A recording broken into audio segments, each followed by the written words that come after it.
Bəs bizim müğənnilər deyilənə görə sizə müraciət eləyirlər. Daha çox isə xanım müğənnilər, qadın müğənnilərin müraciət elədiyi deyilir. Onlar adətən nəyə görə müraciət eləyirlər? Yəni əsas istəkləri nə olur?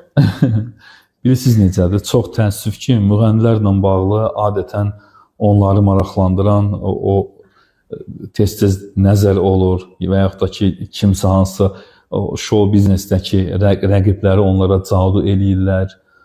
Ən çox bununla bağlıdır suallar. Daha sonra övladlarıdır.